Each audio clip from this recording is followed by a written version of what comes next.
Christmas is a time of getting together, being with friends and family, and, crucially, not having to speak to any of them when you sit down to watch your favourite holiday films. Whether you're a fan of Scrooge, Disney or Muppet versions only please, or an enjoyer of long, drawn-out courtroom scenes, there's a Christmas film out there for everyone. But while Christmas movies might traditionally hail from the West and its proclivity for making just the biggest deal out of the season, don't discount other hemispheres, whose contribution to the festive film genre cannot be overlooked. Due to its more complex relationship with Christianity and Western traditions, Yuletide has always looked a bit different in Asia than it has over here. From Japan's love of Christmas Day KFC to the Philippines' almost half a year of Christmas celebrations, each Asian nation's relationship to Christmas is reflected in their films. And while you've probably seen Tokyo Godfathers, and if you haven't, please do so immediately, there are plenty more obscure ones that might just make it onto your roster of Christmas traditions. For now, please enjoy 5 great Asian Christmas films I guarantee you've not seen. There's a rule that seems to indicate that if you get a family together to celebrate a holiday, that things will inevitably go wrong.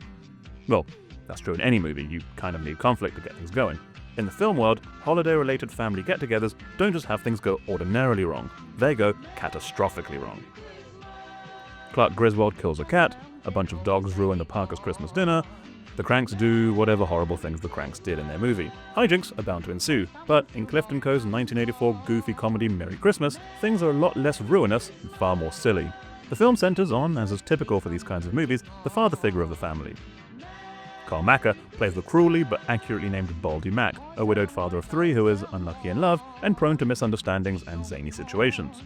He's infatuated with his neighbour, bar singer and part-time babysitter Paula. He won't act on his crush, but has no issues getting involved in the love lives of his kids, one of which includes his daughter, who, like everyone else at the time, is crushing really hard on Leslie Chung. Carl Macker is the film's driving force, but it is an ensemble piece of wacky characters, down to the baby who somehow acts the shit out of this, playing a natural cool foil to Carl Macker's crazy energy. Naturally, Leslie Chung brings an effortless charisma to the movie while allowing himself to go a bit off the rails in some scenes. It's a movie where everyone gets to trade barbs, set up and suffer pranks, and get involved in schemes, and while it doesn't have the most straightforward narrative, the vignette style brings a cartoon shorts vibe to it. Merry Christmas is a Christmas film in a pretty tangential way. The movie takes place in between Christmas and New Year, and the feeling of the holiday is present throughout. But unlike many Hollywood films in which Christmas is the be-all and end-all, the holiday's less prominent place in Asian culture allows Christmas to act as more of an atmospheric catalyst, imbuing all of the main characters with the sort of cheerful mania that only the holidays can bring. It's a good-natured film that operates on cartoon logic, and as such, doesn't let itself get too down. When a plan goes awry, there isn't a Christmas is ruined scene, only the chance for another scheme to get underway. It doesn't rely on cloying, saccharine sentimentality, instead choosing Macker's comedic strengths. What sets Merry Christmas apart from other zany, family-centered comedies is how much fun it is from beginning to end. No one's house burns down, and no one ends up smooching a dog butt. That alone is a Christmas miracle. Why are Christmas clichés so much better than regular clichés? Every year we return to the same stories, the same tropes, and the same predictable happy endings. If these tropes were in films set at any other time of the year, we dismiss them as tired and trite and kind of embarrassing. But once you throw in carolers and berry lights and fresh blankets of snow, the familiarity suddenly becomes warm and comforting, like mulled wine or hot Christmas cocoa. Speaking of these tired tropes, Katsuhide Motoki's 2013 Japanese romance It All Began When I Met You is a perfect example of this seasonal phenomenon. As a film, it is several things. It is primarily a romantic comedy set at Christmas, and is basically Japan's carbon copy of Love Actually. It features an ensemble cast, several stories cutting away to one another, and the general sense that everything is just more romantic and better at Christmas. It's also, for whatever reason, a celebration of Tokyo Station's 100th anniversary. Don't worry though, the film doesn't really do anything with the idea other than having a few good climactic goodbyes happen at the station, instead of, say, at the airport. More on that later. The stories are exactly what you'd expect from a Love Actually clone. It contains a bunch of minor, less interesting stories about bakers and orphans bolstered by 3 stronger narratives. First, a romance between a failed actress and a cool CEO, whose relationship seems entirely predicated on DVD recommendations. Secondly, there's a story of a long-distance relationship mired by poor communication and internet issues. And thirdly, to cut the sweetness with a little bit of bitter, is a somber plot involving a train conductor whose terminal illness threatens this Christmas will be his last. It All Began When I Met You might not seem like much, but it's stronger than the sum of its parts. It's a film that gets by on charm, and basically weaponizes the holiday to get away with accusations of cliché. At the end of the day, if you like Love Actually, this is a movie for you. It All Began When I Met You is cinematic comfort food, served warm, and for some reason, at a train station. Not every Christmas classic is necessarily a Christmas film, or the Christmassiest of films. In the countries where the holiday is less of a big deal, that is bound to come up more often than not. China especially tends to save its big holiday releases for the Lunar New Year, leaving Christmas in its dust. But there is one film that is often watched around this time period, despite its real lack of Christmas identity. Sophie's Revenge is a 2009 comedy starring Zhang Ziyi as the titular Sophie who, shortly after being proposed to by her surgeon boyfriend, is dumped by him when he falls for a beautiful actress. With the help of her friends, Sophie plans to get him back and, when he confesses his love for her, dump him in front of everyone they hold dear. She wrecks a hospital, gets completely trashed at a Hallowistmas party, and causes general chaos. You know, usual breakup stuff. Bolstered entirely by Zhang Ziyi's charmingly manic performance as Sophie, the film is zany, upbeat, and perfectly wacky. It's a very fun time, loaded with the sort of no-holds-barred antics of every good Christmas comedy. This allows it to not rely entirely on the sappy romantic stuff that made It All Began When I Met You what it is. Instead, it lets the actors have fun with their characters and let loose. Zhang is honest, relatable, and such a strong comedic actress that the antics, which often veer quite close to the annoying, are made entirely charming by the way she goes about them. Her chemistry with her friends and the two love interests also keep the story going in a way that you just want to see what happens next. She and the rest of the cast have that energy that guarantees I'll be putting it in my rotation of annual Christmas watches. But what exactly makes it a Christmas film? Well, to be honest, not a lot. This film is a Christmas film insofar that a major scene takes place at a Christmas party. It says so in the subtitles, please ignore the many jack-o'-lanterns and spiders.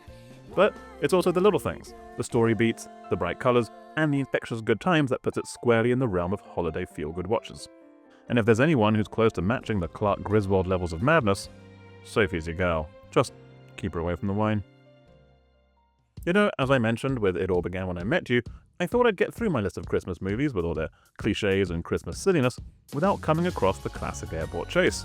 We had the substitution, sure, but not the real deal. Not that kid at the end of Love Actually or Liar Liar airport scene. Don't worry, because Miracle, or Miracle Devil Claus' Love and Magic if you want its full bonkers name, has you covered. It's a love story because, of course it is, about Hikaru, a failing mangaka who is as reclusive, shy, and awkward as you imagine any mangaka is. He meet-cutes his way into the life of event planner Stu Young by smashing her model leopard and scattering her items everywhere. By some insane coincidence, a woman holding a leopard and some books precisely matches the description of the goddess of destiny he wrote about as a kid, and he takes that as a sign that he must be in love with her.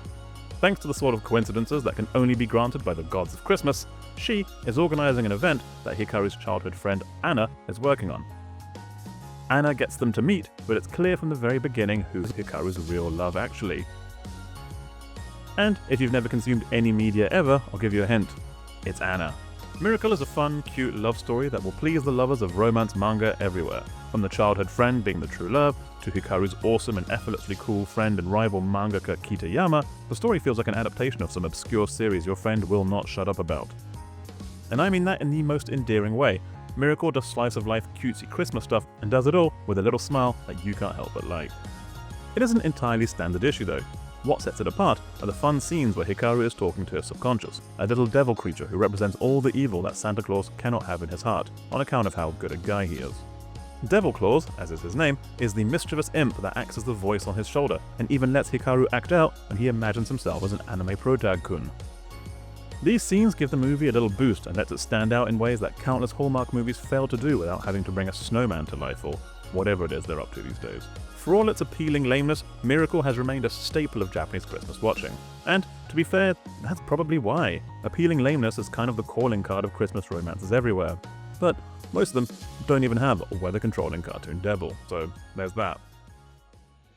Lastly, we delve into a subgenre that I have largely ignored in favour of cutesy love stories and big dramatic romantic gestures at transportation hubs.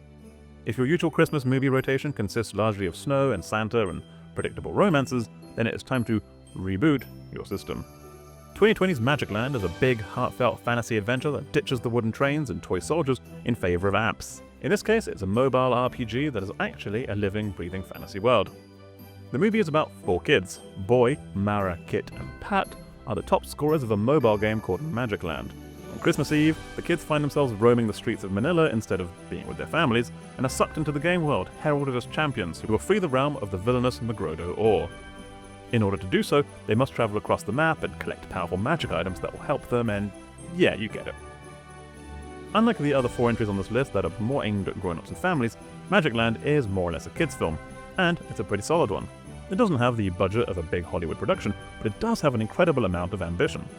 It's a film that knows what it wants to be, and has the unique edge over Europe and America by rooting itself deeply in Pinoy mythology.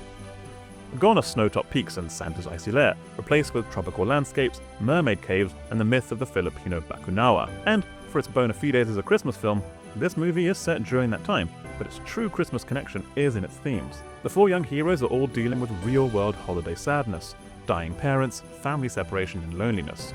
These are harsh, real-world issues many people and kids face during the holidays that is all too often glazed over in favor of neighborhood rivalries and kidnapping Mario Lopez. These real themes power the movie, and allows kids to understand that their experiences might be shared by others just like them. The journey to save Magic Land is one of courage, teamwork, and ultimately, a sense of belonging. It's a wonderful reminder that true magic comes from the connections, friendships, and finding your inner strength. All of that gooey, heartwarming stuff that makes a Christmas movie a Christmas movie. And that's the video. Do you have suggestions for other great Asian Christmas films? How many times did I say Christmas in the video? Leave your answers in the comments below. See you in the next one. Merry Christmas and Happy Holidays.